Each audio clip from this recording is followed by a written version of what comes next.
6 et 7 avril 2013, Rallye Terre d'Écosse. Une date importante dans l'histoire des formules de promotion de Peugeot Sport avec le coup d'envoi de la très attendue 208 Rally Cup.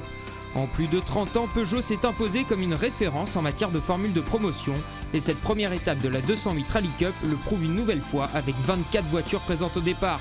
Un véritable succès comme nous le confirme Bruno Famin. 24 engagés sur cette première édition de la 208 Rally Cup, c'est un vrai succès parce qu'au quantitatif s'ajoute le qualitatif. On a vraiment un très beau plateau de jeunes pilotes prometteurs. On a, je crois, ce qui se fait de mieux en France aujourd'hui, avec même quelques pointures étrangères comme Kamabring qui est venu se frotter aux jeunes talents français. Donc on est vraiment extrêmement content et on a tous les éléments pour que la 208 Rally Cup 2013 soit un vrai succès.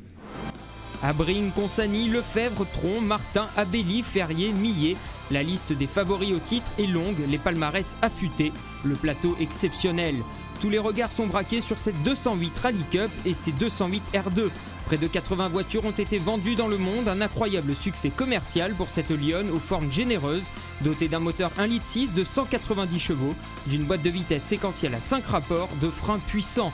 Une 208 qui pourrait devenir la référence de la catégorie R2. Ils sont donc 24 à s'élancer dans les premières spéciales de ce rallye Terre d'Écosse. Une première hiérarchie se dégage avec Stéphane Consani, membre de l'équipe de France FFSA, qui signe les premiers scratchs et s'installe en tête jusqu'au départ du 6e et dernier chrono de la journée, où il sera contraint à l'abandon sur support de boîte de vitesse cassée.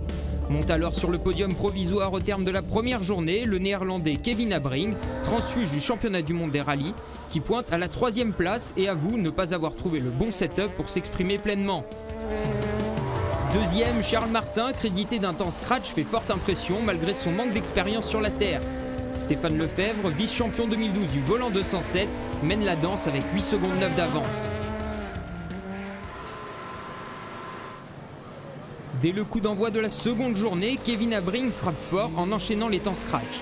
Il profite d'une erreur de Stéphane Lefebvre dans la deuxième spéciale du jour pour s'installer en tête du rallye avec 1 seconde d'avance sur Lefebvre. 2 spéciales restent à disputer et les pronostics sont impossibles à établir.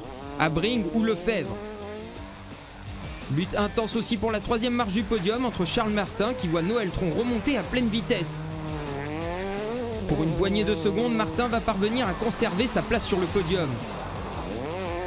Devant, Stéphane Lefebvre ne lâche rien et signe le dernier scratch, mais il ne parviendra pas à grappiller les secondes sur Kevin Abring, qui devient donc le premier vainqueur de la 208 Rally Cup.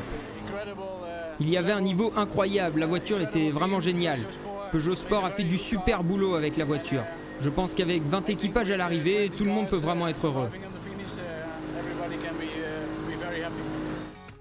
Au terme de 2 jours de compétition acharnée, Noël Tron et Denis Millet complètent le top 5. Le podium est composé de Kevin Abring, Stéphane Lefebvre et Charles Martin. Ce classement est également celui du championnat. Les 3 points du meilleur performeur reviennent à Stéphane Consani, auteur de 4 meilleurs temps. La saison s'annonce palpitante. Prochaine étape au rallye du Limousin, ce sera sur l'asphalte du 10 au 12 mai.